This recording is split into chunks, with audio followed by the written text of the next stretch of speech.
nossos olhos, por gentileza.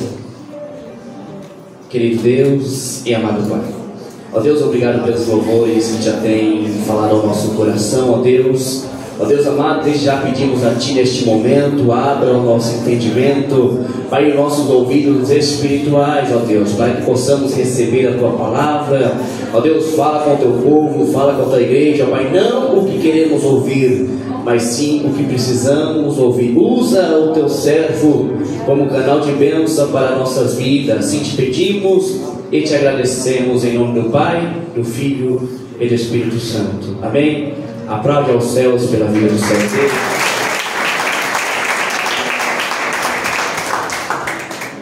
Glória a Deus. Irmão, pode tomar o vosso assento nessa noite? Nessa noite eu quero cumprimentar os pastores. O livro de Josué, capítulo 1 e o verso 6, que diz: esforça-te e tem bom ânimo, porque tu farás com que esse povo entre da terra, até o Senhor prometeu aos nossos pais. Quero cumprimentar os obreiros dessa casa. Segunda carta de Paulo a Timóteo, capítulo 2, o verso 15, que diz: procura apresentar-te a Deus como obreiro aprovado, que não tem que se vergonhar e que maneja bem a palavra da verdade.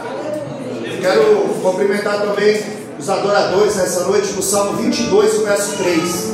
Ele é santo e habita em meio ao teu louvor. Eu quero cumprimentar as crianças que aqui louvaram nessa noite. Mateus 21,16. Não leste, não ouviste, que é da boca da criança que sai o perfeito louvor. Quero cumprimentar os jovens nessa noite, no Salmo 119, o verso 9, que diz: como purificará o jovem o seu caminho? Observando-a conforme a palavra do Senhor. Quero cumprimentar também os adolescentes.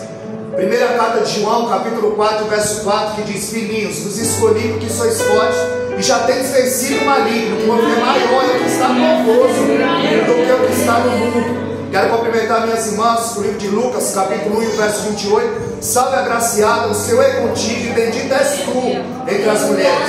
Quero cumprimentar os varões, o livro de Juízes, capítulo 6, o verso 12. Varão valoroso, o Senhor é contigo. Quero cumprimentar os anciãos nessa noite, o Salmo 92, 14. Que na velhice darão fruto, serão viçosos e florescentes.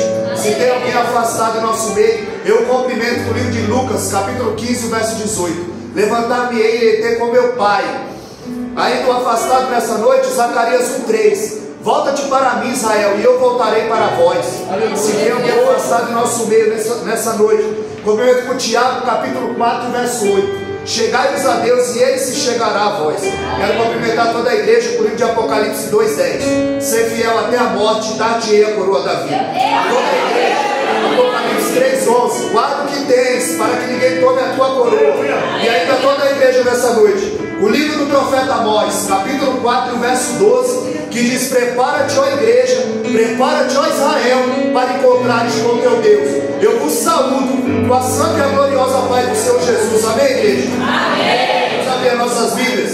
Evangelho de Jesus Cristo, segundo escreveu o evangelista João, no capítulo de número 20, e o versículo 21 e 22, apenas dois versículos. Evangelho de Jesus Cristo, segundo escreveu João, capítulo 20. Louva a Deus, porque a maior oportunidade é estar na presença, na casa do Deus eterno. Agradecer o pastor pela confiança, por nos confiar a tribuna. O nosso irmão Adriano, sua esposa, que foi o canal para que nós estivéssemos aqui nessa noite. Me veio acompanhado da minha esposa, meu pastor Gilberto. Deus já tem falado grandemente comigo. Diz assim o versículo, João capítulo 20, verso 21. Disse-lhes, pois, Jesus outra vez: Pai seja convosco. Assim como o Pai me enviou, também envio a vós. E havendo dito isso, soprou sobre eles e lhe disse: recebei o Espírito Santo. Somente esses dois versículos. Porque nós sabemos que para uma fé não morrer, é necessário fazer discípulo. É por isso que em Mateus capítulo 10 havia 12 discípulos. Em Lucas capítulo 10 havia 70 discípulos. Em Atos capítulo 1 verso 15 havia 120 reunidos no cenário. Em 1 Coríntios 15, 6 tinha 500 na base, que viu quando Jesus ascendeu ao céu. Em Atos 2,41 havia 3.000 almas. Em Atos capítulo 4 verso 4 havia 5.000 almas. Em Atos 4,32 a multidão dos que criam. Porque a igreja é um organismo vivo, ela precisa crescer. E essa incumbência, Deus confiou a mim e a você. E Ele disse, assim como o Pai me enviou, eu envio a vós. Porque o ID, ele foi delegado a todos. Ele não foi delegado ao pastor, ele não foi delegado aos obreiros, ele foi delegado a todos. Porque quando Jesus nos chama, ele diz, vinde. E quando você tem intimidade com ele, ele diz, ide. Porque o Senhor, ele confiou uma obra na minha e na tua mão. E a igreja, ela precisa crescer. E para isso, a igreja tem que cumprir o seu papel. Porque em Mateus 5,13 ele disse, vós sois o sal da terra. E no 14 ele disse, vós sois a luz do mundo. E Deus já usou o meu irmão aqui, dizendo que Deus tem água para o sedento. Mas você precisa ser o sal da terra e cumprir o seu papel. Porque se você for à prateleira, ao supermercado, a prateleira mais suja é a do sal. A prateleira mais simples é a do sal. E o sal não aumenta. Não tem propaganda de sal, não tem promoção de sal. A minha esposa fala, compra 10 pacotes que o sal está em promoção. Não, aumenta a carne, aumenta o feijão, aumenta o arroz, mas o sal não aumenta. Porque o sal, ele não aparece. Você joga o sal na carne, o sal no feijão, o sal não aparece. Mas no dia que o sal aparece, alguém diz, a comida estava boa, mas estava salgada. Porque no dia que o sal aparece, estraga o banquete. No dia que o pregador aparece, estraga o banquete. No dia que o cantor aparece, estraga o banquete. É Jesus que tem que aparecer. E você precisa cumprir a sua função. Você precisa saudar o ambiente. Você precisa saudar o teu trabalho. Você precisa saudar a tua família, a tua casa, os teus vizinhos. Aqueles que te cercam precisam estar saudados pela palavra. Paulo disse que a palavra ela precisa ser saudada com sal. Porque quando você come uma coisa muito salgada, o que dá vontade de fazer? Beber água.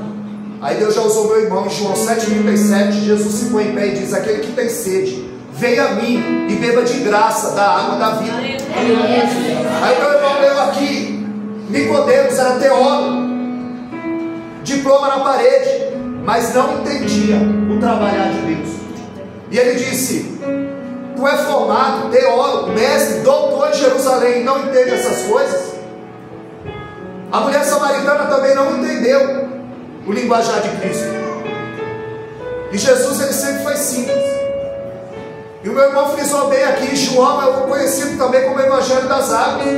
Porque no capítulo 1, Jesus foi batizado nas águas. No capítulo 2, ele transforma a água em vinho. No capítulo 3, ele fala que é necessário nascer da água. No capítulo 4, ele oferece a água da vida para a mulher samaritana. No capítulo 5, quando o anjo agitava a água, quem descia era curado primeiro. No capítulo 6, ele anda sobre as águas. No capítulo 7, ele se põe em pé e diz, aquele que tem sede, vem a mim, e tome de graça da água da vida. E no capítulo 9, ele tira o cego da aldeia, do ambiente, e diz, vai, lava-se no tanque de Siloé. E ele voltou enxergando. Porque quando ele era cego, ele não tinha problema com ninguém. Mas quando ele passou a enxergar, aí ele arrumou problema com o vizinho, com os familiares e com os religiosos. Se você não quer problema com ninguém, irmão, fica cego. Continua cego. Porque Deus, ele cegou o apóstolo Paulo para poder enxergar. Aí o perseguidor passa a ser perseguido. E aí ele começou a ter problema quando ele passa a enxergar. Se você não quer ter problema, continua cego. Não faz o seu papel. Porque é necessário você também ser a luz do mundo. Você tem que ser farol baixo e farol alto na vida de alguém. Salmo 119, verso 105. Lâmpada para meus pés é a tua palavra e luz para o meu caminho. É farol alto e farol baixo. Na dispensação da lei, João 1,17, a Bíblia diz que a lei foi dada por Moisés, mas a graça e a verdade veio por Jesus. É por isso que Êxodo, capítulo 32, verso 28, quando Moisés desce, morrem 3.000 almas. Mas quando, na graça, o apóstolo Paulo em Atos 2,41 levanta para pregar, a Bíblia diz que 3.000 almas se converteram e foram batizadas, nasceram de novo. Esse é o tempo, irmão. Os campos estão brancos, as pessoas estão sedentas, e na tua boca tem uma palavra de ânimo, uma palavra de conforto, uma palavra de bênção. E tudo isso aconteceu por uma espera obediente. Jesus soprou sobre eles o Espírito Santo. Em Lucas 24:49, eis que envio sobre vós a promessa: ficai em Jerusalém, até que do alto sejais revestido de poder. Aleluia, Jesus. Porque entre Deus falar e Deus cumprir há um intercurso, há um tempo determinado para todas as coisas. Em João capítulo 2, verso 4, ele disse: o que tenho eu contigo, mulher, ainda não é chegada a minha hora. Mas em João capítulo 17, verso 1, ele diz: pai, agora é chegada a minha hora. Porque tem hora para as coisas acontecerem. Foi uma espera obediente. Aqui em João 20:22, soprou sobre eles. Em 24:49, ficar em Jerusalém, até que do alto seja revestido. Quando eles foram vestidos? Em João 20:22, quando Jesus soprou, eles foram vestidos. E quando eles foram revestidos? Em Atos 2, no derramamento do Espírito. Aí a Bíblia diz que eles foram cheios. Em Atos capítulo 1, verso 8, ele diz: sereis as minhas testemunhas em Jerusalém, Judeia, Samaria, até os confins da terra. Essa palavra testemunha significa martíria, ou seja, morrer pela causa. Essa palavra testemunha no livro de Atos aparece 29 vezes. Jesus estava dizendo: eu vou dar poder não só para vocês anunciar o meu nome, mas também para morrer pela causa. Porque eu estarei com vocês em todos os momentos. Porque ser cristão na igreja primitiva, irmão, era sinal atestado de óbito. Era ganhar uma cova cheia de leão, uma fornalha 7 vezes aquecida. Havia perseguição, prisão, morte. Eles eram torturados, dilacerados pelos leões esfaimados da Líbia, pisoteados por touros, decapitados. Mas foi esse poder que sustentou Estevão, que sustentou Tiago, Paulo, que sustentou Policarpo, Diogo, Jerônimo, Savonarola, todos aqueles homens que entregaram a sua vida em causa do Evangelho. Sem esse poder, sem o Espírito Santo, nós nos tornamos como Pedro, nós negamos e afundamos. Mas com esse poder, nós tornamos um gigante na fé. Olha quem é Pedro antes de ser cheio, e olha quem é Pedro depois de ser cheio. Porque ter o Espírito é uma coisa, mas ser cheio dele é outra. Aí em Atos 5,15 a Bíblia diz que Pedro passa e assombra dele. Em Atos capítulo 9, a partir do verso 38, ele cura um homem 8 anos paralítico, Enéas. Ele ressuscita uma mulher chamada Dorcas, e ele mostrava a sua filantropia, as suas esmolas. Olha quem é Pedro antes e olha quem é Pedro depois. Era perigoso propagar o Evangelho, porque havia um culto ao imperador, o culto a César. Quando o soldado romano chegava e dizia: César é o seu Quírios, é o seu Senhor, e se você negasse, era sinal atestado de óbito. Agora hoje, irmão, ser crente é troféu. O que sai com menos sai com 2. Cantou Revelação é a música do ano, e para Jesus só sobrou a cruz. Meu Deus. Aleluia, Jesus. Aleluia. Eles estão com a porta trancada, com medo dos judeus, no contexto desse versículo que eu li. Mas quando eles estão cheios, eles são presos por falta de medo, porque eles anunciavam a palavra com intrepidez. Jesus os chama, os vocaciona e os treina, porque o Evangelho precisa ser propagado. Alguém precisa levar a preciosa semente. Então ele chama, vocaciona e treina. Foi louvado aqui, Filipenses capítulo 1, verso 6. Aquele que começou em vós a boa obra, ele é fiel para aperfeiçoar. Ele chama, irmão, e ele capacita, ele dá as ferramentas. Os discípulos nunca tinham sido privados da presença de Jesus. Na sexta-feira ele foi pregado na cruz, e eles estavam sem a presença. A porta trancada com medo dos judeus. Mas quando eles estão cheios, porque ter o Espírito residente é uma coisa, agora ter o Espírito presidente é outra. O Espírito presidindo a sua vida, dirigindo os seus passos. Porque a maior evidência de quem está cheio do Espírito Santo não é pular, não é girar, não é gritar, não é falar em língua. É quando eu tenho toda uma oportunidade para pecar e não peco. É quando eu posso mentir e não minto. evangelho, é quando eu anuncio as boas novas. Isso é evidência de quem está cheio. Quem tem o desejo de orar, quem tem o desejo de ler Bíblia, quem tem o desejo de estar na casa do Deus eterno. E nessa reunião que Jesus chega e sobra, Tomé não está. E quando Tomé aparece, os discípulos contam: Jesus esteve em nosso meio, e ele não acredita. É por isso que você não pode faltar em culto. Porque no dia que Tomé faltou no culto, Jesus apareceu. Numa dessas Deus muda a tua vida, Deus muda a tua história, te dá um dom, abre tua visão, resolve aquele problema. Glória a Deus.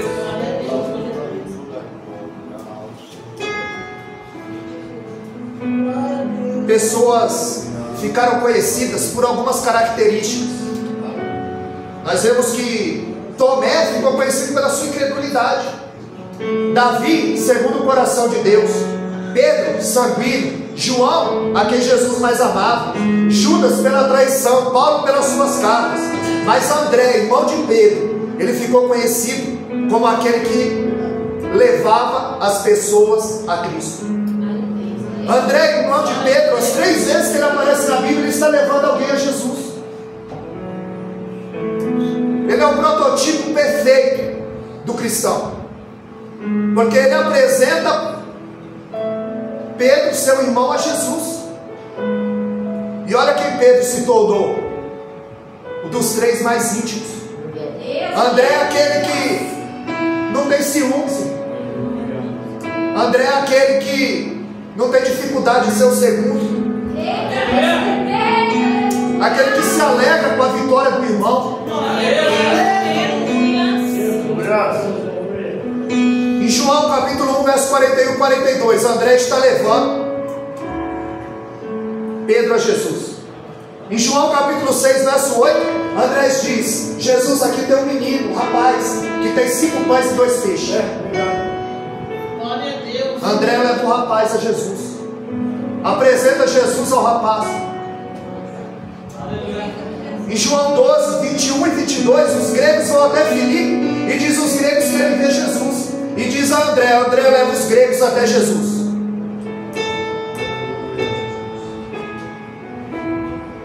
Davi, segundo o coração. Judas, traição. Paulo, pelas cartas.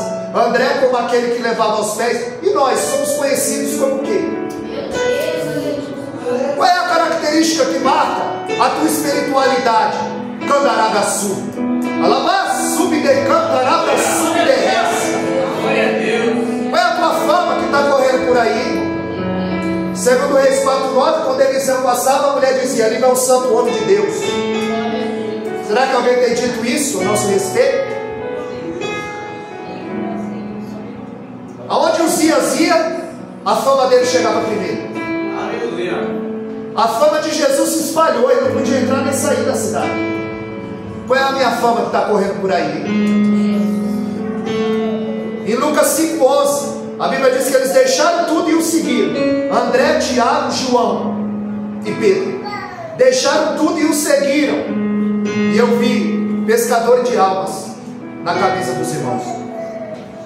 Evangelho sinótico: Mateus, Marcos e Lucas. Quer dizer, visão conjunta. Evangelho sinótico. O detalhe que um não deu, o outro deu. É a mesma história com 3 visões diferentes. 40 anos depois começa a circular a carta de João. Depois de 40 anos que essas cartas já circulavam no meio cristão.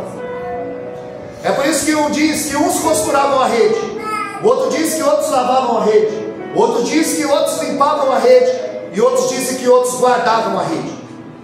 A pergunta é: como está a tua rede nessa noite? Ela precisa de uma limpeza, ela precisa de uma costura, ou você já desistiu e está querendo guardar a tua rede? Porque rede rasgada, o peixe sai, foge. Por isso você tem que tampar as brechas. Ezequiel 22:30, e busquei dentre eles um homem que estivesse na brecha, tapando o muro. Tampa a brecha, porque as pessoas não leem a Bíblia, leem a tua vida, leem a minha vida. E qual é a tua atitude? Às vezes é só um gesto. Pedro disse que a mulher que não tem o marido queria julgar sem palavras, atitude. Porque a gente não lê Bíblia, lê tua vida, lê os teus passos, experimenta resvalar. Glória a Deus. Muita gente nunca vai pisar na igreja, mas você é membro da igreja, você é embaixador do céu. Não é aqui que você vai manifestar mansidão, temperança, amor, é lá no meio. Você não é igreja só hoje, irmão. Você é igreja na segunda, na terça, na quarta. Membro da igreja. E quando a igreja se reúne, aí tem cântico, profecia, palavra, edificação. Glória a Deus.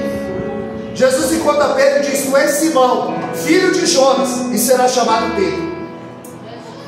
Quando Jesus o encontra, diz: tu és Simão, conheço o teu presente, filho de Jonas, conheço o teu passado, mas tu serás chamado Pedro. Eu vou escrever uma nova história na tua vida. Aleluia.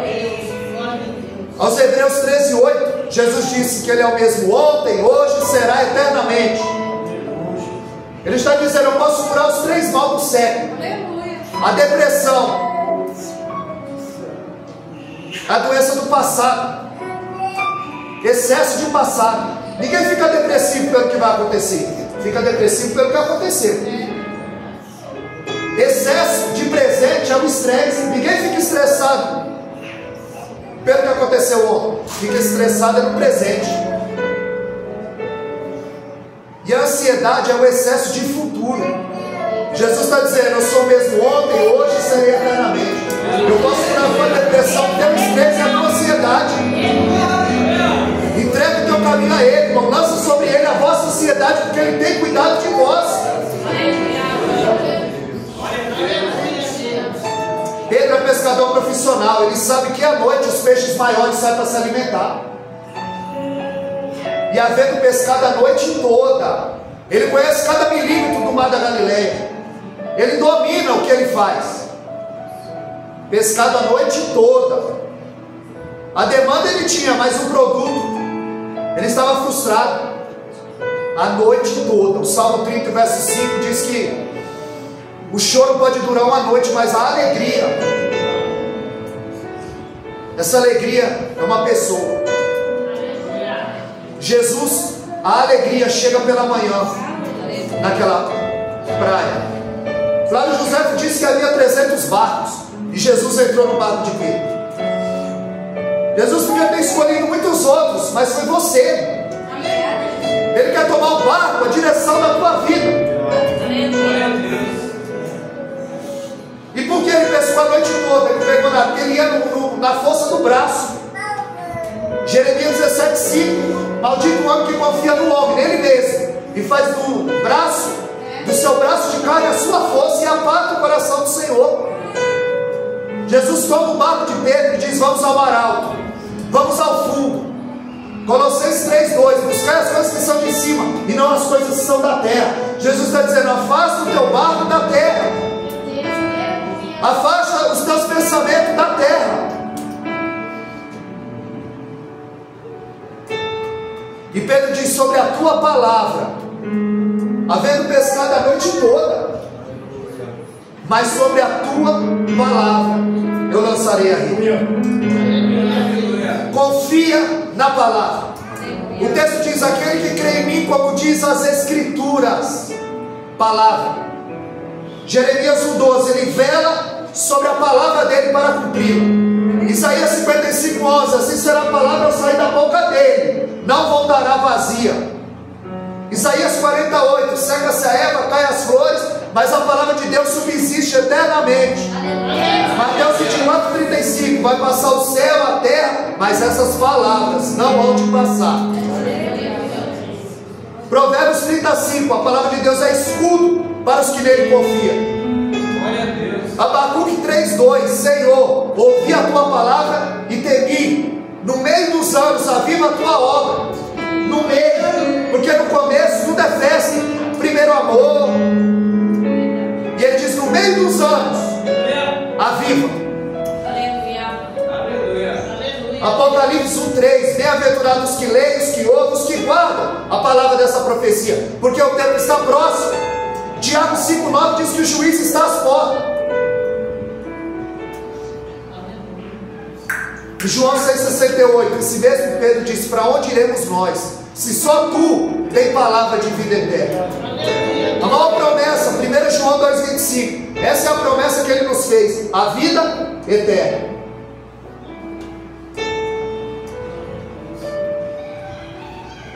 Vida eterna. Você tem que alertar, você tem que exortar. Ah, mas o bichinho vai ficar chateado, o bichinho está indo para o inferno e eu não estou fazendo nada.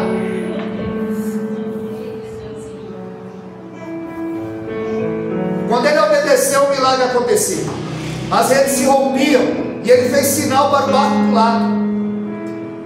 Porque o milagre ele vai abranger aqueles que te cercam. O milagre que Jesus tem para mim e para você vai abranger aqueles que te cercam. Aleluia. E Pedro ele fica estarrecido em face ao milagre, porque ele conhece cada milímetro daquele mar. Ele conhece de isca, ele conhece de rede, ele conhece de barco, ele conhece o mar, mas Deus conhece o peixe. Deus conhece o peixe nessa noite.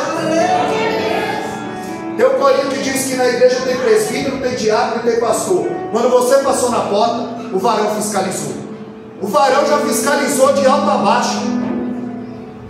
Sabe qual é a minha e a tua necessidade nessa noite? E ele diz: afasta de mim, afasta-te de mim, Senhor, porque tu és santo e eu um homem pecador.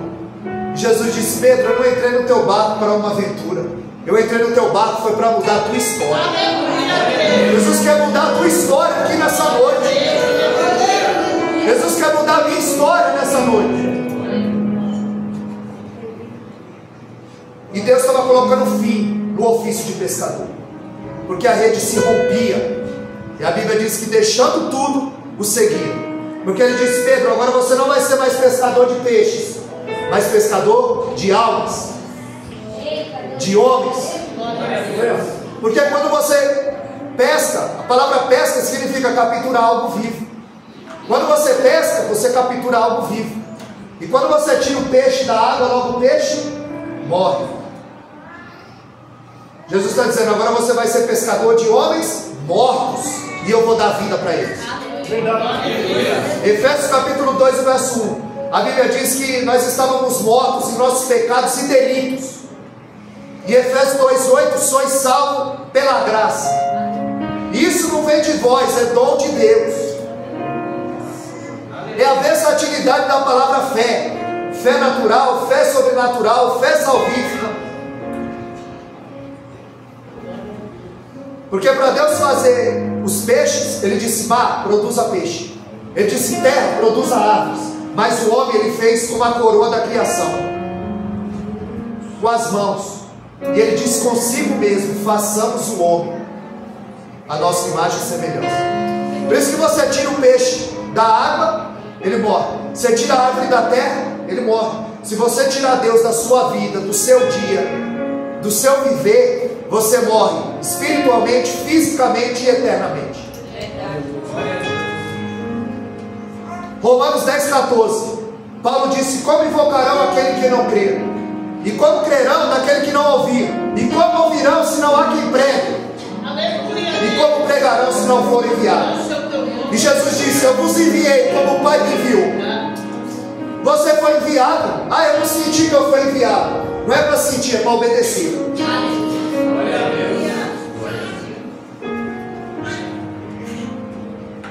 O povo precisa ouvir o Evangelho, e Deus conta comigo e com você. É por isso que você não foi na Covid, é por isso que você não foi na dengue, porque Deus tem obra com você na terra. Porque Deus conta com você. Deus contava com Jonas e o comissionou: vai a Nínive, e ele foge para Tarsis. Agora Jonas não queria fazer o querer do Senhor, ele precisava fugir, era só ficar parado. Tem muita gente que não está fugindo, mas está parado. Tem muita gente que não está fugindo, mas também não está cumprindo o ID. Não evangeliza, não fala de Jesus, vê a brecha e não anuncia.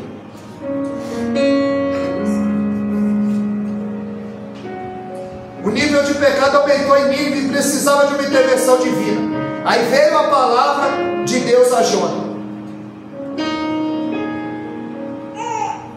Lá em Mateus capítulo 12, verso 38, os fariseus chegaram e disseram: Jesus, nos dá um sinal. Como será, filho? Religioso é que anda pedindo sinal, porque eles são atraídos por sinais e não pela cruz. Eles querem o que dá certo, o que funciona, não o que é certo.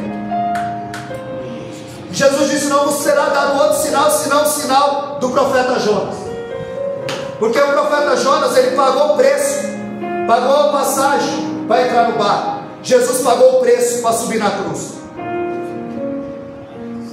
Jonas, ele dormiu fugindo da vontade de Deus. Jesus, ele dorme no barco, no centro da vontade de Deus. Jonas, por causa de Jonas começou uma grande tempestade. Por causa de Jesus acalmou a tempestade. O barco era de madeira, a cruz era de madeira. Jonas passa 3 dias no ventre do peixe. Jesus passa 3 dias na sepultura. Jonas sai vivo de dentro do peixe. Jesus sai vivo de dentro da sepultura. Jonas vai levar uma nação ao arrependimento. Jesus sai da sepultura vivo para levar todas as nações ao nível de arrependimento. O grande nome do livro não é o peixe, que só aparece 4 vezes. Não é Nínive, que aparece 8. Não é o profeta, que aparece 18 vezes. Nesses 4 capítulos que compõem o livro de Jonas, o nome de Deus aparece 36 vezes. Foi Deus que mandou a tempestade, foi Deus que balançou o mar, foi Deus que balançou o barco, foi Deus que mudou o peixe, foi Ele que manteve Jonas vivo, foi Ele que fez brotar a planta, foi Ele que fez secar a planta, foi Ele que conservou o profeta vivo e causou arrependimento naquela nação. Está mostrando que Ele está no controle de tudo. No capítulo 1 Ana chora, mas no capítulo 2 Ana canta. E diz: é Ele que abate, é Ele que exalta, é Ele que empobrece, é Ele que enriquece, é Ele que faz subir a sepultura, é Ele que faz descer a sepultura. Jonas é um profeta, um teólogo, um pastor, um pregador, que não ora e não prega. Ele só faz 2 orações, uma para viver e outra para morrer. E não quer levar a mensagem. Aí Deus não está mais falando com ele através da sua palavra, mas através da circunstância, através do mar, do vento, do barco, do peixe. Todo mundo está obedecendo a Deus, menos o seu servo. Ele não orou para comprar passagem, ele não orou para descer para o barco, ele não orou para descer para Jogo, para Gade, para o fundo do mar, para o ventre do peixe. Ele só orou quando ele estava totalmente emparedado pelo Senhor. Tem crente, irmão, que só ora quando vê que de fato o seu mundo ruiu. Você precisa voltar à oração. Eu preciso voltar à oração. Tito 1,16: confessa que conhece a Deus, mas o nego com as obras, sendo abominável, desobediente e reprovado para toda boa obra. Nós estamos vendo florescer um evangelho crivado de erro. E nós não precisamos inventar nada, irmão. É só pegar na dispensa e pôr a mesa. Paulo disse: eu não inventei nada, eu vos ensinei o que recebi do Senhor.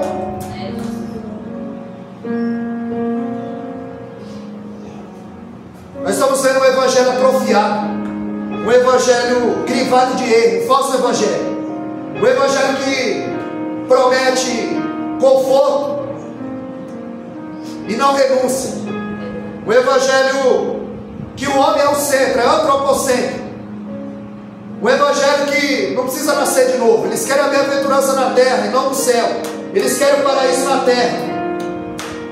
São filhos de crente, mas não são filhos de Deus. Tem o nome no rol da igreja, mas não tem o nome no livro da vida. Entra para a igreja, mas não nasce de novo. Professa uma coisa e vive outra. Por isso que quando alguém pergunta: você conhece fulano? Eu falo: eu sei quem é. Domingo passado pregou o pastor fulano: você o conhece? Eu falo: não, eu sei quem é. Quem conhece é Deus. Quem conhece é Deus. Quantas vezes nós cantamos aquele hino do J.A.? Quantas vezes nós cantamos os hinos da Flor de Lis? Quem conhece é Deus. Eu sei quem é. Quem conhece é Deus. A Bíblia diz em 1 Coríntios 3,13 que toda obra vai ser provada no fogo. Mateus 7,22. E naquele dia, nota que há um dia. O dia veio, o dia está a caminho. E todos nós, é oportuno lembrar o texto. Lucas 16,2. Todos nós daremos conta da nossa mordomia. Porque nós temos um Deus que lê, que vê, que ouve e que salva. Em Êxodo 13,7. Em Êxodo capítulo 3, o verso 7. Deus disse para Moisés: eu tenho visto a aflição do meu povo, eu tenho ouvido o seu clamor e eu desci para livrá-los. Um Deus que ouve, um Deus que vê e um Deus que livra. Aleluia. Paulo, em Romanos 1,14, ele disse que tinha a pregação do Evangelho como dívida. Ele disse: quanto a mim, eu sou devedor, tanto a grego quanto a romano. Eu estou pronto para pregar o Evangelho. 1 Coríntios 9,16, ele disse: ai de mim, se eu não anunciar o Evangelho. É minha obrigação. Aleluia, Senhor Jesus. Pregar a palavra, não é contar história. História é palha. A igreja precisa comer leite, manteiga e mel. Isaías 7,15. O menino ia comer manteiga e mel. É isso que a igreja tem que comer. Senão vai acontecer como aquele caso que o menino estava com seu avô e seu avô começou a dormir. E o pastor estava pregando e disse: quem é esse senhor? É o meu avô. Acorda ele aí. Ele falou: acorda o senhor. Foi o senhor que botou ele para dormir. Com essa mensagem fora da Bíblia, contando um monte de história. Nós precisamos voltar a viver a palavra. Porque tem culto que é tanta história que se o pinguim entrar no culto, ele pega uma pneumonia. Se o pinguim entrar no culto, ele fica resfriado. É por isso a importância de ler e orar. Porque senão o culto está avivado. Mas quando passa o microfone na mão do pregador que não lê e que não ora, que está sem unção, sem aprovação de Deus, a igreja vira um sorvete, fica gelada. Mas o crente que ora, o crente que lê é diferente.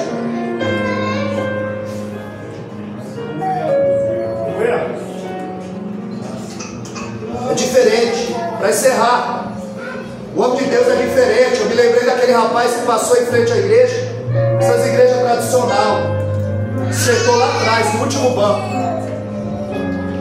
e o pregador pregando, e o pregador disse: quando Jesus vier, nós vamos receber uma coroa de ouro. E aí aquele irmão lá no fundo deu glória a Deus. Aí toda a igreja olhou para trás. Nunca tinha visto ninguém dar glória. E o pregador continuou: quando Jesus vier, nós vamos ser vestidos de veste branca, que não precisa passar, não precisa lavar. E ele deu eita aleluia. Todo mundo olhou para trás. E por fim ele disse: quando Jesus vier, nós vamos morar no tabernáculo feito não por mão de homem, mas por mão de Deus. Aí ele deu um pinote no meio da igreja, deu uma rajada de língua estranha e foi embora. Acabou o culto, o reverendo reuniu o conselho da igreja. Alguém conhece aquele rapaz que vem aqui dentro do culto? O irmão falou: eu conheço, ele mora na roça, aqui pertinho. Nós vamos lá. Quando chegou lá, está o irmão com a roupa rasgada, furada, o chapéu de palha furado e a enxada na mão e o jumentinho do lado. E quando ele viu aquele carrão buzinando, ele: ô meu pastor. E ele disse: pastor não, eu não sou teu pastor, reverendo. Porque tem gente que é seu reverendo, mas se não chamava para disciplina. E ele disse: você foi lá na nossa igreja e perturbou o culto. Ele falou: eu perturbei o culto? Sim, você perturbou o culto. Ele falou: não, a culpa foi do pregador. Você não viu o que ele falou, pastor? Que quando Jesus vier, a gente vai ser vestido de veste branca, que não precisa lavar e nem passar. Dá uma olhada aqui na minha roupa, pastor, toda furada, rasgada. É porque o o guarda-roupa cheio, por isso o Senhor não se alegrou. Depois ele disse que nós receberíamos uma coroa de ouro. Olha o meu chapéu aqui todo furado, pastor. E também ele disse do tabernáculo feito por mão de Deus. Vem dar uma olhadinha aqui no meu barraco, feita de palha de bambu. Quando chove aqui é uma tribulação, pastor. Já pensou eu morando no tabernáculo, vestido com veste branca, uma coroa de ouro na cabeça, e no tabernáculo de Deus? Olha o seguinte, pastor, dá uma segurada nesse jumentinho aqui, que eu vou gastar todo o meu estoque de glória a Deus e aleluia. E quando ele voltou, o pastor deu um abraço nele e falou: eu não sabia que ser crente era assim. Falou: vai lá na igreja, dá glória a Deus e aleluia. Porque o crente, ele tem que ser animado na presença de Deus. Isso aqui não pode ser algo mecânico, não. Eu vou à igreja, deu a hora, eu vou, isso não é mecânico, não. A Bíblia diz que Simão, ele foi movido pelo Espírito aí à igreja.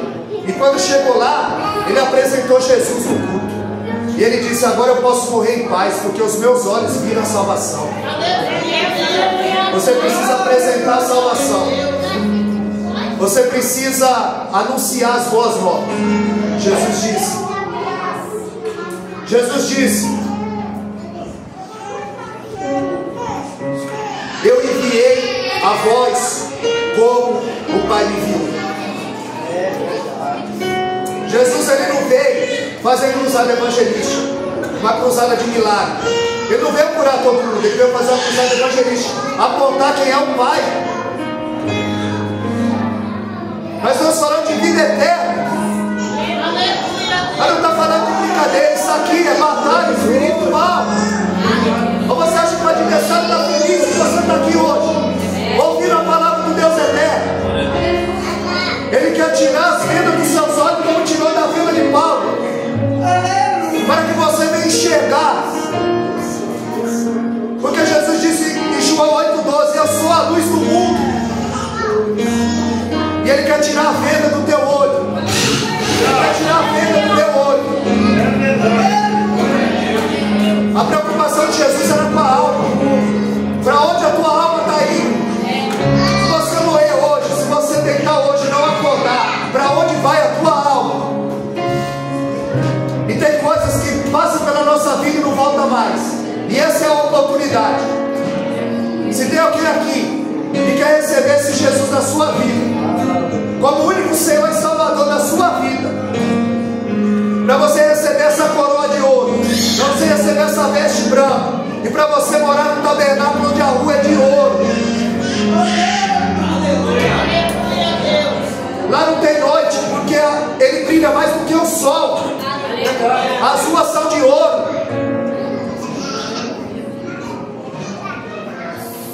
Ali não haverá choro, pranto, e estaremos para sempre adorando o Deus eterno. Tem alguém aqui nessa noite que quer receber esse Jesus na sua vida como único Senhor e Salvador? Dá um sinal com a sua mão, nós vamos orar por você. E o céu vai ficar em festa, porque a oportunidade vem e passa. Tem alguém aqui essa noite? Faz o sinal com a sua mão. Se não tem, que Deus possa lhe conceder outra oportunidade. Saiba que o Senhor está às portas, e a qualquer momento Ele vem. Tito 2,14: buscar uma igreja zelosa, de boas obras, lavada e remida no sangue do Cordeiro. Assim eu agradeço a oportunidade, e as palmas logo agradecem a nosso Deus. Maravilha, né, irmão? Que Deus abençoe, amém. Primeiro toda a noite, amém. Deus abençoe a todos, amém. Palavras que temos ouvido.